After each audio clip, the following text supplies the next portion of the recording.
Kami percaya itu semua hanya karena Tuhanlah yang sejak dari awal menetapkan kami, menciptakan kami sejak dari dalam kandungan daripada ibu kami. Engkau yang menjadikan setiap sel-sel yang bertumbuh, berkembang di dalam tubuh kami, bahkan membentuk organ-organ dan bekerja organ-organ itu semua dengan baik dan sempurna. Amin. Itu sebabnya kami masih hidup sampai dengan saat ini. Amin. Bahkan kami percaya Tuhan pula lah yang menyediakan segala yang kami butuhkan.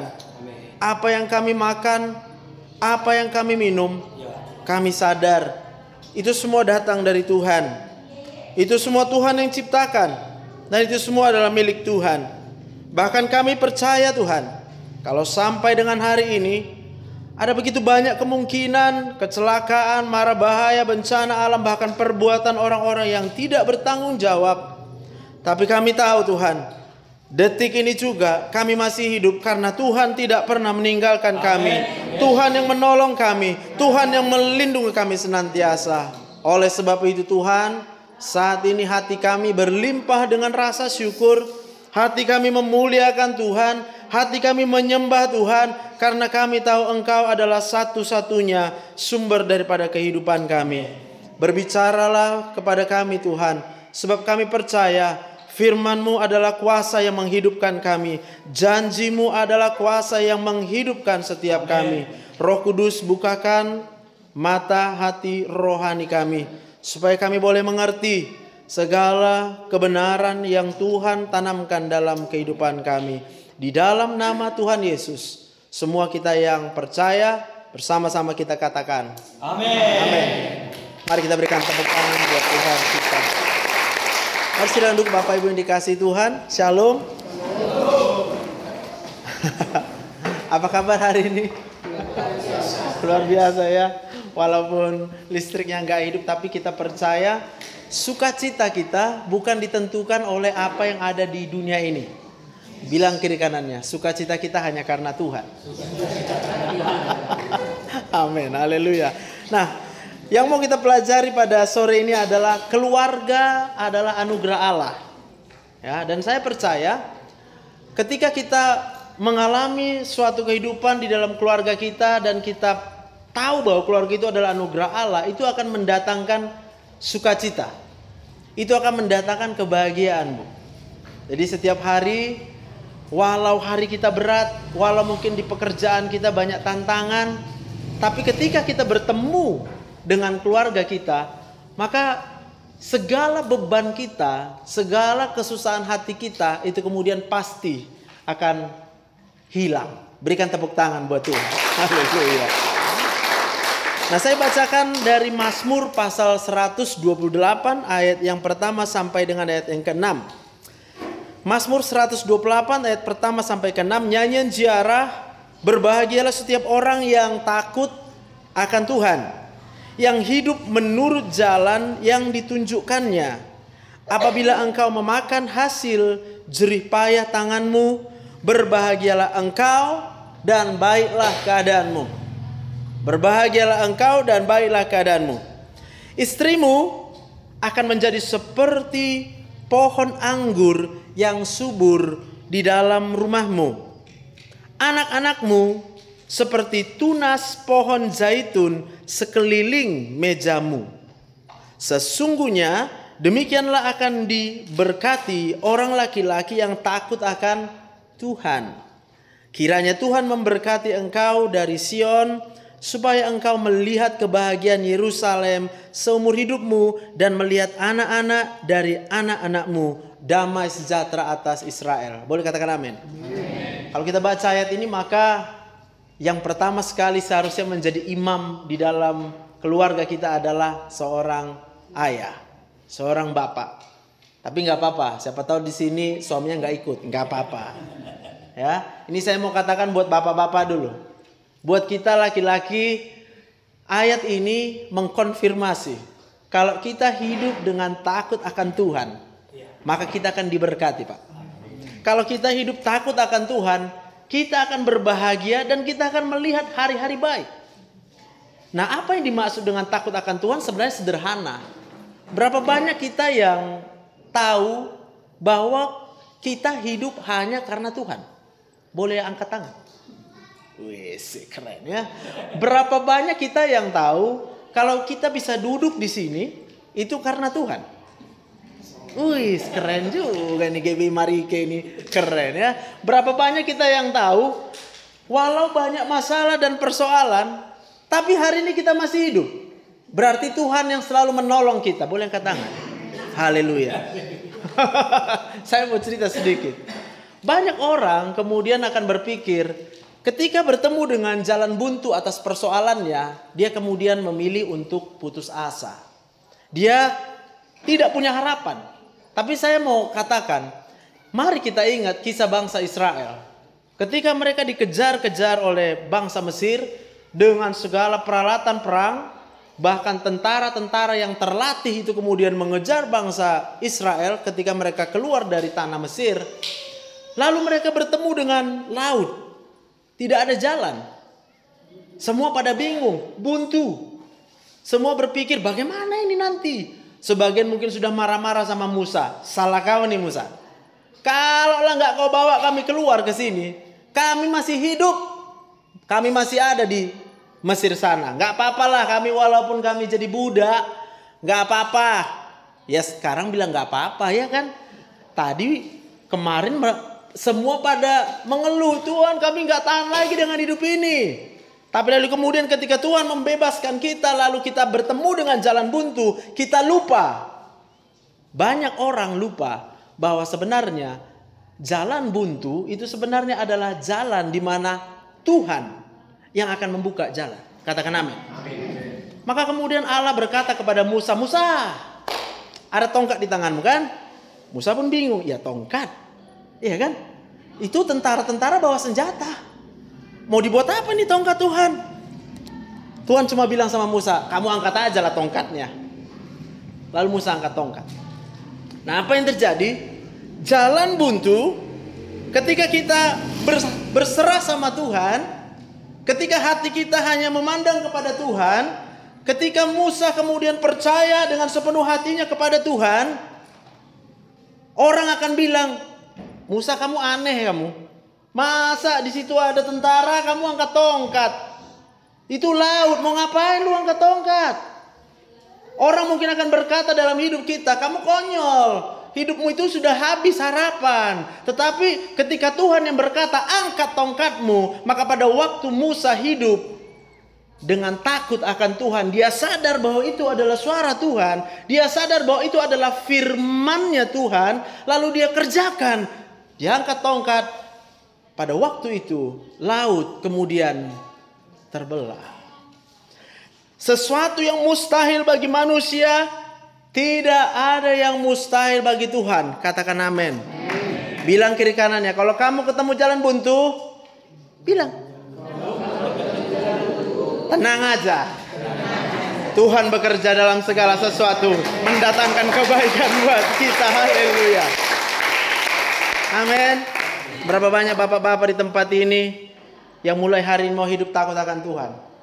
Yes. Kita akan melihat hari-hari baik. Hidup kita akan diberkati. Istri-istri akan kita lihat seperti pokok anggur. Benar nih Pak. Amin. Jadi kalau lihat istri Pak, lihat Pak, dia itu udah capek. Dia capek beresin rumah ya. Maka ketika Bapak pulang kerja, Bapak sukacita karena sukacita dalam Tuhan. Bapak percaya mau gimana pun beratnya pekerjaan kita dalam satu hari, kita percaya Tuhan yang melindungi kita, Tuhan yang memberkati kita, Tuhan yang menolong kita. Berikan tepuk tangan yang meriah buat Tuhan. Haleluya. Ibu-ibu udah menyala ibu-ibu. Sebagian mungkin berkata, tapi suamiku nggak seperti itu. Nggak apa-apa. Nanti kita lihat gimana cara ibu-ibu. Kita buka 1 Petrus 3 ayat 1. 1 Petrus 3 ayat 1 sampai ayat yang kedua. Jadi udah buka? Iya. Udah, ibu-ibu baca bisa? Bantu saya baca ya. Kalau udah dapat ayatnya katakan amin. Ibu-ibu, mana ibu-ibu angkat tangan? Hah? Ibu-ibu langsung putus asa, maunya langsung. Ya kalau suaminya datang ke sini Bu, beres. Kan suaminya nggak datang. Tapi saya bukan maksain ibu-ibu, lalu nanti pulang marah-marah sama suaminya. Kamu tuh ya, harusnya kamu ikut ke gereja. Jangan ya bu. Suaminya jangan dimarahin ya. Nih saya cerita dulu. Otak manusia itu kemudian diciptakan oleh Tuhan dengan ratusan miliar sel saraf di otak kita. Dan setiap sel saraf itu menyimpan memori. Tahu memori ya? Kenangan. Segala hal yang terjadi. Lalu di dalam otak kita juga itu terletak pusat emosional. Jadi kita sedih, kita marah, kita kecewa, itu di otak. Nah kalau kemudian ada seseorang, katakanlah itu suami kita. Suami kita kan hidup udah sejak dari dalam kandungan ibunya. Sudah Tuhan berikan kehidupan. Lalu kemudian suami itu lahir. Lalu beranjak, bertumbuh, berkembang. Tahu nggak bahwa ada banyak hal yang bisa terjadi dalam hidupnya? Tahu nggak? Kalau banyak hal itu yang terjadi kadang-kala adalah hal-hal yang membuat anak itu kecewa, membuat anak itu kemudian sedih setiap hari dalam hidupnya, dan itu tertanam di dalam pikirannya, memorinya. Itu sebabnya kalau mungkin hari ini kita pikir, aduh suamiku ini kok jogal kali ya. Saya mau bilang, bilang dulu kiri kanan, itu bukan mau suami kita itu bilang. Itu bukan mau dia jadi jogal. Cuma terlalu banyak memori di dalam otaknya yang dia terima sejak daripada dia masa kecil. Tapi saya mau katakan, bukan hanya sejak masa kecil bu. Sejak dari dalam kandungan. Itu kemudian darah dari ibu yang mengandung hormon stres itu akan masuk ke dalam janinnya. Maka bayi janin di dalam kandungan ibu gak tahu apa-apa, dia udah stres. Ibu-ibu pasti ngerti kalau misalnya melihat anaknya sekarang agak susah diatur ya. Kadang-kala itu mulai dari dilahirkan. Sejak dia lahir udahlah. Yang ada cuma terus nangis lah, susah diatur lah. Tenang bu, bukan salah ibu mengandung. Lah iyalah, siapa yang mau stres? Kan gak ada kan? Lah cumanya ketika kita menikah kadang kita lupa. Ketika kita menikah, I love you, you love me. Maukah kau? Mau kita bilang. Kita lupa nanya sama pasangan kita, kamu tuh ngadapin apa ya? Maunya ceritanya kayak gitu waktu pacaran. Ini enggak, waktu pacaran ceritanya yang enak-enak aja. Kaulah segalanya. Kaulah bulan, kaulah bintang, kaulah matahariku, iya kan? Banyak kemudian perempuan senang dibilang gitu sama laki-laki. Nggak tahu dia laki-lakinya jujur. Laki-lakinya jujur habis itu. Memang cuma kau yang kupunya, nggak ada lagi yang lain. Jadi hanya kau yang akan membahagiakanku. Maka ketika dia menikah, dia kemudian menuntut istrinya untuk menjadi seperti yang dia mau. Istri terkecoh. Aduh, kupikir kau baik kali dulu. Kau bilang aku segalanya. Ya kan betul kata suaminya lah. Memang cuma kau punya aku. Aku gak punya uang, aku gak punya harta, aku gak punya apa-apa. Cuma punya kau.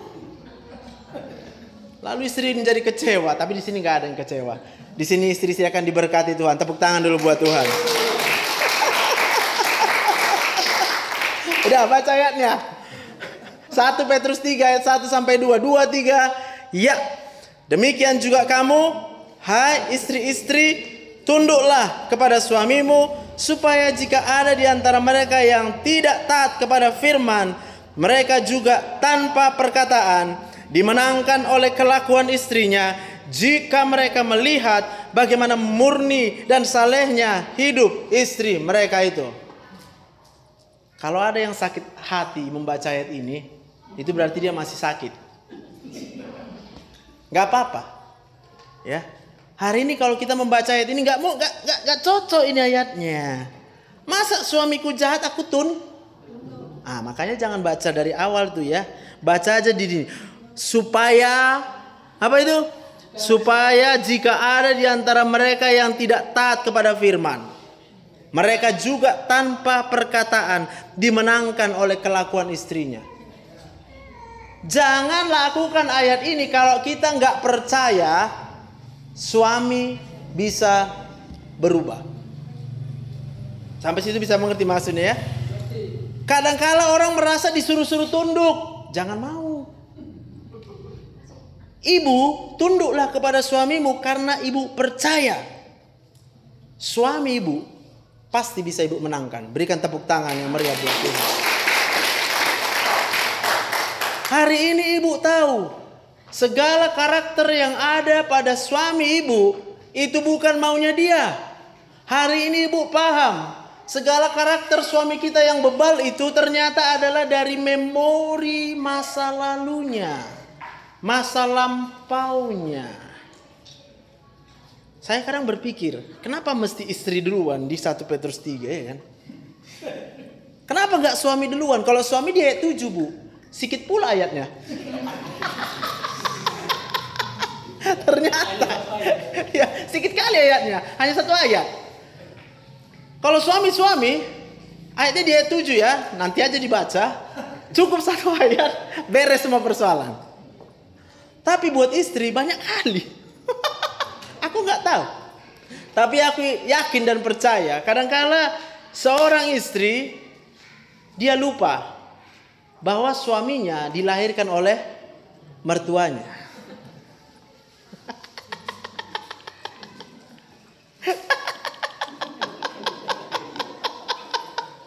Yang dia ingat cuma janji pada waktu pernikahan. Dia lupa suaminya itu dilahirkan oleh mertua. Dia lupa bahwa ketika mertua itu mengandung suaminya itu, tertatih-tatih, penuh penderitaan. Bukan begitu? Berarti tanpa disadari, hormon stres daripada ibunya itu kemudian masuk ke dalam suami kita ketika dalam kandungan ibunya. Jadi jangan buru-buru langsung memvonis, mertuaku. Saya mau katakan, umurnya aja udah lebih banyak dari kita, Kak. Itu yang pertama. Kalau umurnya lebih banyak, berarti lebih banyak lagi tekanan persoalan kehidupan yang dialami. Benar tidak? Berarti lebih banyak lagi memori di dalam sel sarafnya yang menyimpan hal-hal yang menyakitkan dia. Yang setuju sama saya boleh angkat tangan. Yes, bapak-bapak yang setuju boleh angkat tangan, Pak. Iya Pak. Iya. Makanya cerita Pak sama istri. Istri kalau ajak cerita Pak, ya. Sayang, ku ceritakan sama kau ya. Jadi udah kutanya sama mamaku. Kan gitulah ceritanya kan. Pedih kali hidupnya rupanya waktu membesarkan aku, katanya. Banyak kali persoalan dihadapi mamaku waktu aku sejak dari dalam kandungan, lalu aku dilahirkan. Banyak kali perjuangan daripada mamaku. Lalu suami dengan rendah hati akan bertanya sama istrinya, kayak mana rupanya kisahmu? Sehingga dua-dua akan saling terbuka. Oh, jadi itu yang membuat kau sering mabuk ya, gitu ya. Oh, jadi itu yang membuat kau itu merokok ya. Oh, jadi itu yang membuat kau itu suka minum-minum ya. Oh, jadi itu yang membuat kau itu malas pulang ya ke rumah. Oh, jadi itu yang membuat kau itu berjudi terus ya, gitu Bu bilangnya. Karena tanpa kita sadari banyak perilaku suami-suami ini. Sebab apa? Dia sebenarnya sayang sama ibu. Cuma dia gak tega membawa hormon stresnya itu pulang ke rumah. Karena kalau dia pulang ke rumah dalam keadaan stres, lalu kemudian dia memilih duduk di sofa dan main handphone, ibu pasti Siapa yang marah kalau suaminya langsung duduk pulang enak-enak dia? Siapa yang marah? Tepuk tangan di sini, istri-istri sudah pada bertobat. Tepuk tangan buat Tuhan.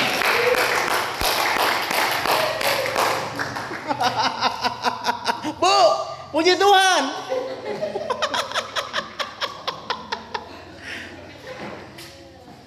Maka kalau ada kita lakukan seperti itu, nggak bingung kita. Dalam waktu 3 bulan, udah nggak mau lagi dia pulang cepat ke rumah. Lebih bagus dia nongkrong dulu sama temannya.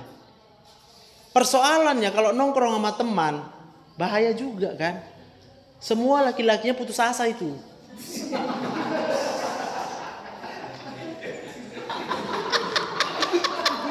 Sesama laki-laki putus asa kan, main judi. Sesama laki-laki putus asa ya merokok lah pula kan. Kenapa? Karena rokok tadi itu punya efek ke otak, menenangkan stresnya. Jadi jangan larang orang merokok. Jangan. Pada waktu kita larang orang merokok, itu akan membuat dia makin sakit hati.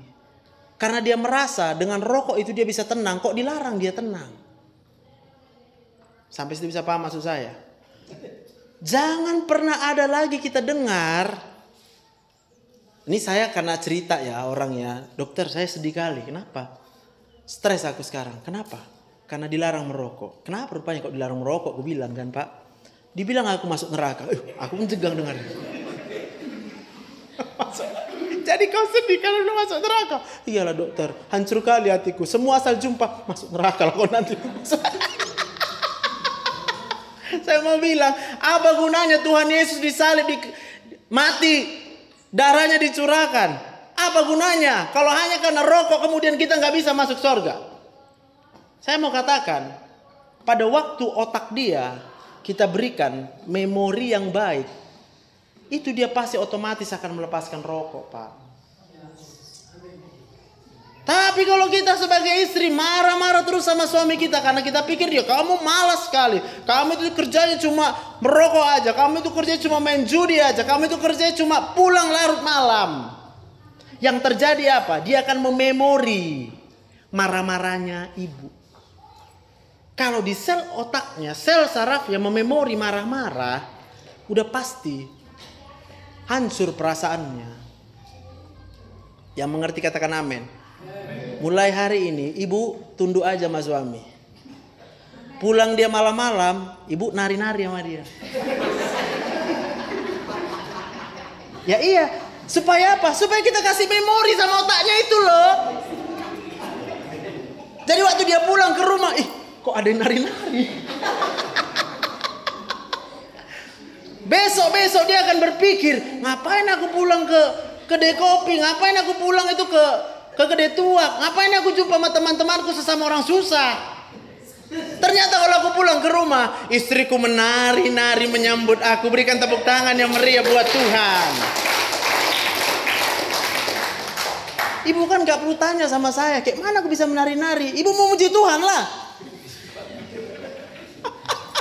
Pada waktu ibu memuji Tuhan, hati ibu pasti akan dipenuhi dengan sukacita. Katakan amin, tepuk tangan buat Tuhan. Amin. Udah menyala bu. Bu nanti di tetangganya ajarin kayak gitu ya. Biar gak sia-sia aku datang kemari ke ini ya. Jauh kali aku datang kemari ke ini. Kalau gak ada yang menerima apa yang ku ajarkan, lakukan itu. Kalau dia kemudian putus asa dengan pasangannya, tenang kau dek. Tenang kau mak ini. Percayalah kau sama Tuhan. Doakan terus suamimu. Doakan. Karena waktu didoakan, gak mungkin ibu mendoakan suami ibu sakit kan? Pasti ibu akan berdoa, Tuhan berkati suamiku ini Tuhan, supaya dia diberkati pekerjaannya. Didengar suami gak? Aku tanya, maka jangan doa dalam hati bu. Suaminya gak dengar. Hah? Ibu berdoa pagi-pagi kuat sikit suaranya biar didengar suami. Ibu bilang, Tuhan, aku sangat mencintai suamiku ini. Sangat mencintai suamiku ini. Berkatilah pekerjaannya Tuhan. Buatlah dia berhasil Tuhan. Menyala. Ibu menyala. Suami juga menyala. Tepuk tangan yang meriah buat Tuhan. Amin. Sama kayak sama anak-anak juga begitu bu. Sudah terlalu banyak dunia ini, gurunya mungkin, teman-temannya mungkin, yang hanya memberikan kata-kata negatif sama dia. Guru kadang tanpa maksud, kamu kok bodoh nak? Ditanya, kamu kok bodoh? anak nggak tahu, yang dia cuma dengar berarti aku Ketika sel saraf menyimpan informasi bahwa dia adalah bodoh, maka dia pasti jadi bodoh. Bayangkan. Tapi kalau seorang guru yang sudah percaya dengan Tuhan, guru paham, sel-sel otak manusia ini hanya bisa diciptakan oleh Tuhan. Guru mengerti, kalau bukan karena Tuhan, nggak mungkin terjadi otak kita. Guru mengerti, hanya kuasa Tuhanlah yang bisa menjadikan sel-sel otak kita. Tegakah kita berkata bahwa dia adalah bodoh? Saya mau katakan, gurunya lagi tenang. Gak apa-apa, gurunya juga stres. Kalau dia guru perempuan, dia stres karena suaminya di rumah, Bu. Dia terlalu banyak itu dimarahi sama suaminya, maka dia bilang bodoh sama murid. Ya udahlah, kita maafkan dia. Tapi karena kita tahu kebenaran itu, tolonglah ketika anak kita sudah pulang ke rumah, sekalipun mungkin, udah habis kesabaran kita kan? Kan? Iya. Ingatlah Tuhan supaya kita penuh dengan panjang sabar. Tepuk tangan buat Tuhan. Bu, kalau ibu mengajar anak tapi nggak percaya anaknya bisa jadi pintar, nggak usah ngajar. Kalau kita mengajari anak kita tapi kita nggak percaya kalau dia jadi pintar, jangan ajari anak kita. Pasti marah kita. Pak, jangan marah istrinya kalau marah. Nanti bapak dimarahin. Bapak hibur istrinya. Sayang, I love you. Bilang. Kalau enggak masuk kamar aja. Kunci kamarnya ya. Gak usah bapak dengar itu. Bapak berdoa aja. Gak usah pala kuat doanya. Karena ibunya lagi serius. Nanti udah siap dia ngajar baru hibur hatinya. Amin. Tepuk tangan dulu buat Tuhan. Berapa banyak yang mau memenangkan suaminya? Angkat tangan. Ibu tunduk sama suami. Dengan percaya dulu. Percaya bahwa suami pasti bisa berubah. Kenapa perlu kita percaya?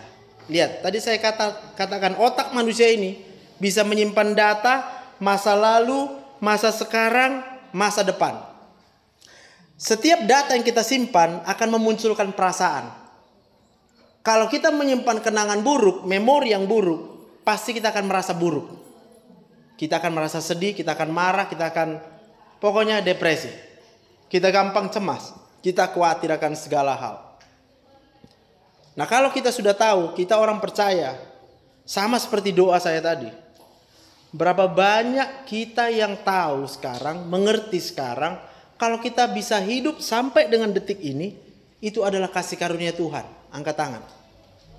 Berarti mau berapa banyak pun masa lalu kita yang mengecewakan itu, kita tahu Roma 8:28 Allah turut bekerja dalam segala hal untuk mendatangkan kebaikan bagi setiap orang yang mengasihi Dia. Bisa berikan tepuk tangan buat Tuhan. Ibu tidak bertanya lagi sekarang kok kayak gini dong. Bapak nggak bertanya lagi sekarang kenapa aku kayak gini. Ngapain bapak tanya? Bapak masih hidup nggak? Ibu masih hidup nggak? Maka kita tahu kita bisa hidup hanya karena Tuhan. Lalu otak manusia ini bisa menyimpan data masa depan. Belum terjadi udah bisa kita simpan. Dan kita punya rasa. Siapa yang pernah punya rencana jalan-jalan? Angkat tangan. Semua ya. Katakanlah jalan-jalannya itu kita rancang bulan depan. Iya kan? Masih hari ini kita rancang. Iya, aku bulan depan mau jalan-jalan lah. Ya. Coba aku tanya, siapa yang ngerasa senang walau masih hanya rencana untuk jalan-jalan? Angkat tangan. Berarti kita punya otak yang diberkati Tuhan. Tepuk tangan buat Tuhan. Ibu percaya bahwa ibu pasti jalan-jalan bulan depan. Amin. Hah? Iya, amin lah Bu memang. Kan senang dia. Sama dengan janji Tuhan. Percayai janji Tuhan. jangan ragu. Kalau ibu bimbang, apakah akan jalan-jalan aku bulan depan? Yang jalan ya aku. Ya nggak senang namanya. Tapi kita yakin, aku akan jalan-jalan bulan depan. Buktinya apa? Kita booking pesawat, kita booking hotel, kita booking segala macam. Karena kita udah yakin. Pada waktu kita sudah yakin bahwa kita akan jalan-jalan, belum jalan-jalan sudah. Maka penting tadi membaca ayat ini. Tunduklah kepada suamimu. Jangan tunduknya yang dikonsentrasi otaknya. Otak ini gak bisa disuruh-suruh. Gak bisa. Otak ini hanya bisa mengingat. Lalu dia akan melakukan apa yang dia ingat. Itu dia. Otak gak bisa disuruh. Buktinya apa? Adam disuruh Tuhan nikmati semuanya. Ini semua kau kuasai. Banyak kali kan kerjakan ya Pak. Ada pohon, ada sibuk ngasih nama. Kalau dikerjakan si Adam ini semua, apa akan dilakukannya apa yang dilarang Tuhan? Tuhan cuma melarang satu. Jangan pohon yang di tengah. Satunya pohon di tengah. Ribuan yang mau dikerjakannya. Ada dilakukan si Adam.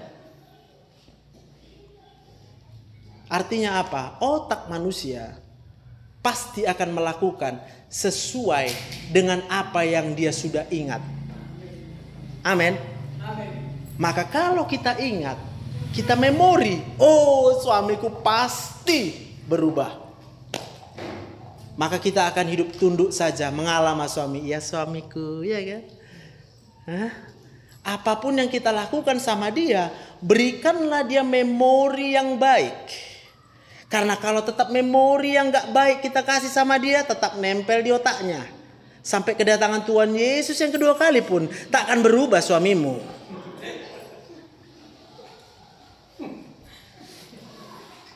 Jadi gak boleh ada alasan Bu. Ya terserah juga lah. Aku mana berhak melarang. Kalau kita hanya mau beralasan ya sudah, nikmatilah suami kita seperti itu. Aku sih percaya. Sama seperti orang jahat yang disalib di sebelah kanan Tuhan Yesus kan. Sepanjang hidupnya melakukan perbuatan jahat. Belum pernah melakukan perbuatan baik.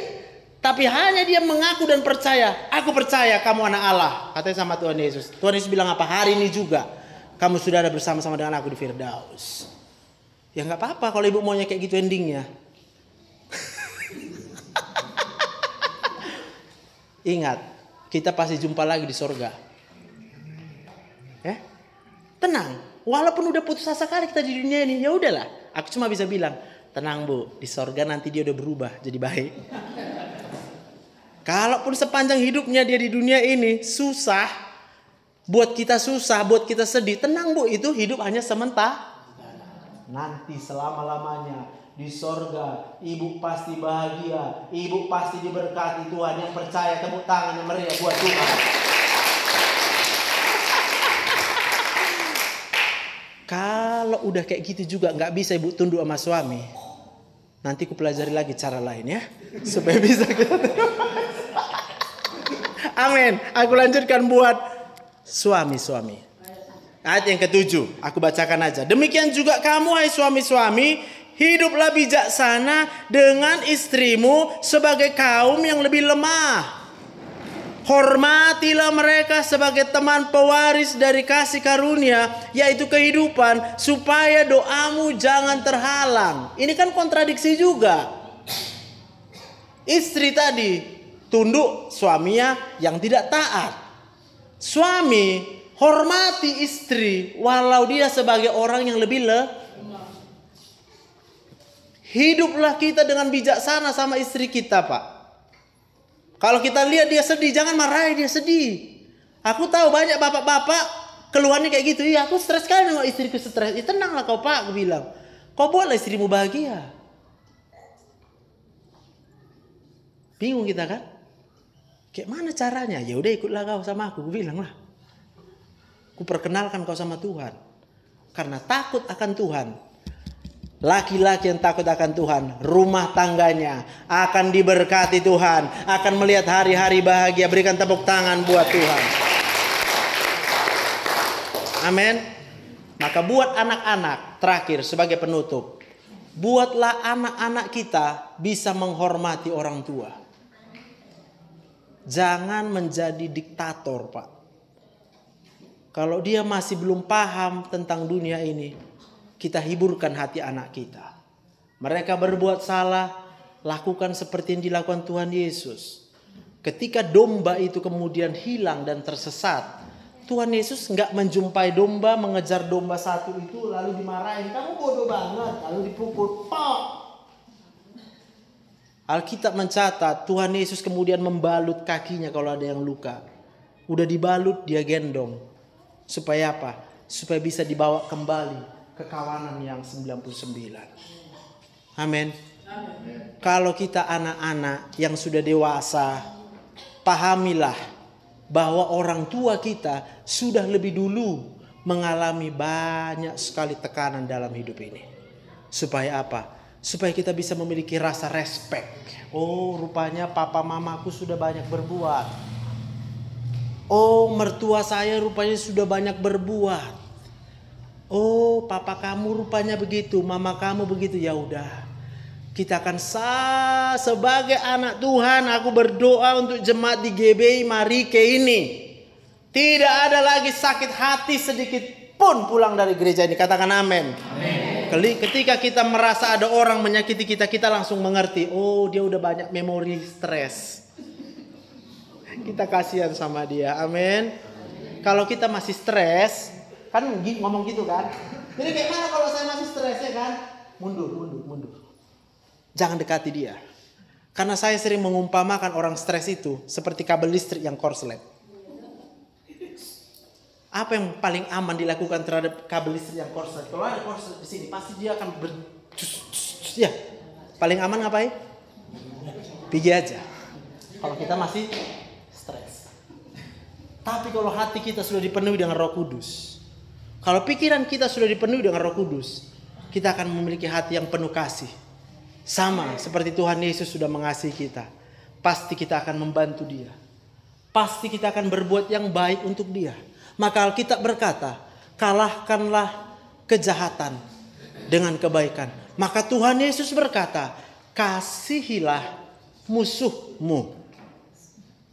Kita bisa mengasihi musuh karena kita penuh belas kasih sama dia. Karena kita tahu, oh udah stres sekali hidupnya. Saya penuh dengan berkat Tuhan. Hidup saya perkenanan Tuhan yang tidak habis-habisnya. Maka saya bisa mengasihi dia. Berdoalah bagi mereka yang mencaci kamu. Kalau nggak sanggup berdoa, datang ke GBI Marike. Supaya ketika ada orang mencaci kita, kita bisa mendoakan mereka. Tuhan Yesus memberkatimu. Saya mau bilang, kalau ada orang yang mencaci sesamanya, kita kasihan. Kenapa kita kasihan? Karena orang yang mencaci itu nggak tahu siapa yang menciptakan dia. Kita tahu bahwa kita diciptakan oleh Tuhan Yesus. Katakan amin. Hidup kita adalah milik Tuhan. Amin. Hidup kita ditentukan oleh Tuhan. Amin. Maka, hidup lampunya sekarang. Maka kalau ada orang yang mencaci kita, itu artinya apa? Dia mencaci sang pemilik kehidupan kita. Dia mencaci Tuhan. Tak usah bela-bela Tuhan. Tuhan gak perlu dibela. Tuhanlah yang akan selama-lamanya menjadi pembela bagi kita. Berikan tepuk tangan yang meriah buat Tuhan. Amin. Oke, biarlah waktu bersiap-siap, kita tutuplah ibadah ini, khotbah ini. Mari kita berdoa. Tuhan Yesus, terima kasih.